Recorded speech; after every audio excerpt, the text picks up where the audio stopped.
एकदा मी सांगितलेल्या या पद्धतीने अंडा किमा नक्की करून बघा. एवढा लाजवाब लागतो की तुम्ही भूक नसताना सुद्धा 4-4 पुढे जास्तीच्या खाल.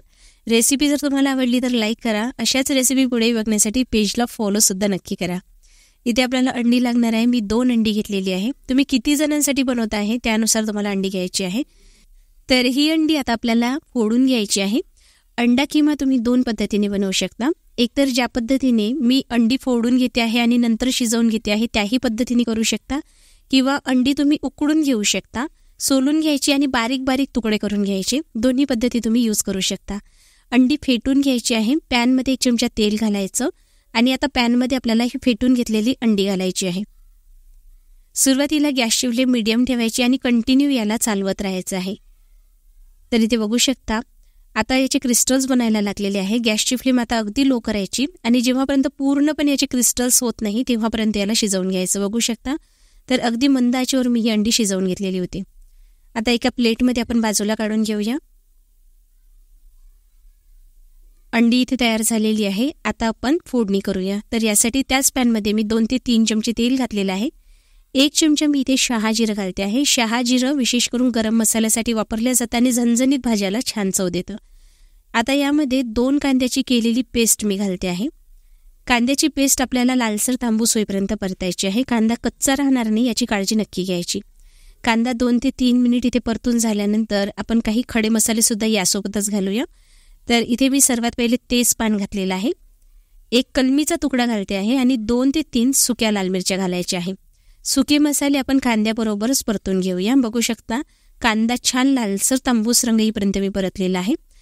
आता यामध्ये 2 ते 3 टमाटरची केलेली पेस्ट घालायची आहे. तर टमाटर इथे खूप आंबट असलेले घेऊ नका. हायब्रिड टोमॅटो जे असतात ना, जे कमी आंबट असतात ते वापरायचे आहे. जास्त जर आंबट टमाटर असेल तर भाजीची चव बिघडेल. आपल्याला टमाटर नीट परतून घ्यायचे आहे. आता यामध्ये मी घालते आहे मीठ. जेवढं भाजीला लागणार आहे तेवढं याच वेळी घालायचं. व्यवस्थित एकदा परतून घ्यायचं. टमाटर व्यवस्थित शिजले गेले पाहिजे. कच्चेपणा यामध्ये राहायला नको. कांदा किंवा टमाटर 2 पैकी काहीही कच्चं राहिलं तर भाजीची चव व्यवस्थित येत नाही. आता यामध्ये आपल्याला लसूण आल्याची पेस्ट आणि कोथिंबीर घालून व्यवस्थित परतून घ्यायचं आहे. हे सर्व परतून झालं की आता सुके मसाले घालूया. सर्वप्रथम मी लाल तिखट घालते आहे. तर पॅकेटचं असल्यामुळे 2 मोठे चमचे मी घातलेला आहे. सोबतच अर्धा चमचा हळद घालायची आहे आणि 1 चमचा मी चिकन मसाला घालते आहे. चिकन मसाल्यामुळे याला चव खूप छान येते. आता हे सर्व मसाले आपण अगदी मंद आचेवर परतून घेऊया. तर इथे सर्व मसाले मी मंद आचेवर परतून घेतलेले आहे. आता यामध्ये आपल्याला थोडं पाणी घालायचं आहे. तर इथे गरम पाण्याचा वापर करा. तर गरम पाण्यामुळे भाजीला चवही छान येते आणि रंगही छान दिसतो. परत मी इथे अर्धा ग्लास गरम केलेलं पाणी घालते आहे आणि एकदा मिक्स करून घेऊया. खिमाचं जे टेक्स्चर असतं ते सेमी थिक असतं. तशा पद्धतीचं टेक्स्चर आपल्याला हवं आहे. त्यानुसार आपल्याला पाण्याची कन्सिस्टन्सी ॲडजस्ट करायची आहे. आता खिम्यामधला सर्वात महत्त्वाचा घटक आपल्याला घालायचा आहे तो म्हणजे हिरव्या पातीचा कांदा. कंपल्सरी आहे, अजिबात स्किप करायचा नाही. हिरव्या पातीचा कांदा घातल्याशिवाय अंडा खिमा बनवूच शकत नाही. हिरव्या पातीचा कांदा घातल्यामुळे हा खिमा भन्नाट लागतो चवीला. नक्की घाला. पातीचा कांदा 2 ते 3 मिनिट परतून घ्यायचा आहे. आता यामध्ये अर्धा ग्लास गरम पाणी घालायचं आहे आणि परत एकदा मिक्स करायचं आहे. तर मी थोडं थोडं पाणी घालते आहे कारण मला याची कन्सिस्टन्सी ॲडजस्ट करायची आहे जशी खिम्याची असते तशी. झाकण ठेवायचं. मंद आचेवर आपल्याला कढईने तेल सुटेपर्यंत हे सर्व मसाले व्यवस्थित शिजवून घ्यायचे आहे. तर बघू शकता कढईने तेल सुटायला लागलेलं आहे. आता तेल तुम्ही यामध्ये जास्तही घालू शकता जर तुम्हाला हा खूप चमचमीत हवा असेल तर. मी मीडियम तेल घालून बनवलेला आहे, खूप जास्त स्पायसी नाही बनवलेला आहे.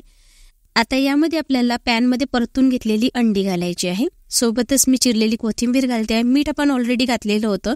तुम्हाला कमी वाटत असेल तर तुम्ही ॲडजस्ट करून घेऊ शकता. एकदा अंडी व्यवस्थित मसाल्याबरोबर आपल्याला मिक्स करून घ्यायची आहे. जर उकडलेली अंडी तुम्ही यूज करत असाल तर याच पद्धतीने तुम्हाला मसाल्यांमध्ये मिक्स करायची आहे. अंड्या खिम्याची जी कन्सिस्टन्सी आहे ती थोडी दाटसर वाटते आहे म्हणून थोडं गरम पाणी घालायचं आहे आणि अंड्याबरोबर सुद्धा आपल्याला हा मसाला नीट शिजवून घ्यायचा आहे. त्यामुळे मसाल्यांचा आणि अंड्याचा फ्लेवर छान एकत्रित होऊन येतो. तर आता जरी हा पातळ दिसत असला तरी शिजवल्यानंतर दाटसर होणार आहे. मिक्स केल्यानंतर झाकण ठेवायचं. अगदी मंद आचेवर 5 ते 7 मिनिटासाठी शिजवून घ्यायचं आहे. बघू शकता कढईने मस्त तेल सुटायला लागलेलं आहे. आपला अंडा खिमा इथे तयार झालेला आहे. तुम्ही जर प्युअर व्हेज असाल, अंडी अजिबात खात नसाल तर प्युअर व्हेज मटार खिमा सुद्धा मी तुमच्यासोबत शेअर केला होता जो अतिशय भन्नाट लागतो चवीला. अगदी नॉनव्हेजच्या सारखीच त्या मटार खिमाची सुद्धा चव लागते. तुम्ही नक्की ट्राय करून बघाल. जर तुम्हाला त्याची रेसिपी हवी असेल तर मला एकदा कमेंट नक्की करा, कारण त्याची रेसिपी माझ्या पेजलाच अवेलेबल आहे. तुम्ही एकदा पेजला व्हिजिट करून सुद्धा ती रेसिपी बघू शकता. तर इथे बघू शकता आपला अंडा खिमा किती चमचमीत दिसतो आहे, झणझणीत दिसतो आहे. तुम्ही याला गरमागरम भाताबरोबर खाऊ शकता, नानबरोबर खाऊ शकता, पोळीबरोबर खाऊ शकता, भाकरीबरोबर सुद्धा भन्नाट लागतो. नक्की ट्राय करून बघा. तुम्हाला ही अंड्यापासून बनवलेली अगदी नवीन चवीची रेसिपी कशी वाटली मला कमेंट करून नक्की कळवा. जर आवडली असेल तर लाईक करा. अशाच नवनवीन रेसिपी तुम्हाला जर पुढेही बघायची असेल तर घरोघरी अन्नपूर्णा या पेजलाही फॉलो करा. त्याचबरोबर घरोघरी अन्नपूर्णा या यूट्यूब चॅनलला सुद्धा सबस्क्राईब करा, म्हणजे पुढे सुद्धा तुम्हाला अशाच नवनवीन रेसिपीज बघायला मिळतील.